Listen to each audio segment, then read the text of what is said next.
Então, pessoal, olha só, dando sequência aqui, então vamos calcular agora as raízes de uma função. As raízes da função são os valores de x que a gente vai estar descobrindo para que essa função seja igual a zero.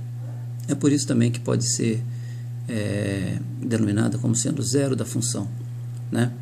Então, fazendo isso, nós temos a função aqui, ax2 mais bx mais c igual a zero. Nessa função do segundo grau, a gente terá duas possibilidades de raízes, né, que pode ser calculada pela fórmula de Bhaskara. A primeira raiz ela será dada por menos b mais a raiz de delta por 2a, e a segunda raiz, por sua vez, menos b menos a raiz de delta por 2a, sendo que esse delta aqui, olha, é calculado por b ao quadrado menos 4ac. Esse delta é o discriminante, e o valor que você calcular aqui já vai informar para a gente se essa função vai fornecer duas raízes diferentes, duas raízes iguais, ou então se não vai existir raiz dessa função. Então, olha só, se você ao substituir os valores de a, b e c e calcular o delta, ele der um valor positivo, então beleza, a gente vai ter então duas raízes diferentes. A representação gráfica, então, é algo parecido com isso. A sua parábola cortando o eixo x, né? Se esse delta for um valor igual a zero, então a gente também vai ter duas raízes, porém iguais. E a sua parábola agora vai estar tocando simplesmente o eixo x, tá? E se caso você calcular o delta e der um valor menor do que zero, então não vamos ter raízes reais.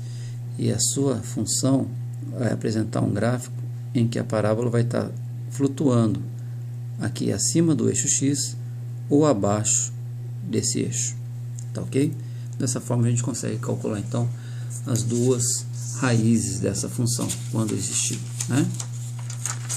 E o vértice da parábola, né? O vértice da parábola é o ponto mais baixo ou o ponto mais alto, ou seja, a hora que a sua trajetória aqui, olha, da função, ela inverte o sentido, né? Então aqui, com cavidade para cima, temos aqui o x vértice, que é chamado também de ponto de mínimo, que é a hora que você pegar esse valor, jogar na sua função, ele vai dar um valor mínimo da sua função, que é o y vértice. Ou o ponto de máxima, né, que é dado pelo x vértice, que ao substituir na função, você tem um valor máximo da sua função. Tá ok? Depois nós estaremos vendo algumas aplicações desses dois vértices, ponto de máximo e ponto de mínimo. E o cálculo desse vértice também é dado por essa formulinha aqui, olha, que o x vértice é o menos b sobre 2a e o y vértice é o menos delta sobre 4a, tá? Esse y vértice também você pode calcular de uma outra forma. A partir do momento que você conseguir calcular o x vértice menos b sobre 2a, esse valor você substitui na sua função, que você consegue também descobrir qual é o ponto y vértice, tá? Ou então usar a formulinha aqui para calcular os dois, tá bom? Então, na próxima aula agora, eu vou deixar um exemplo para vocês completo do cálculo das raízes e a determinação do vértice da parábola, tá bom?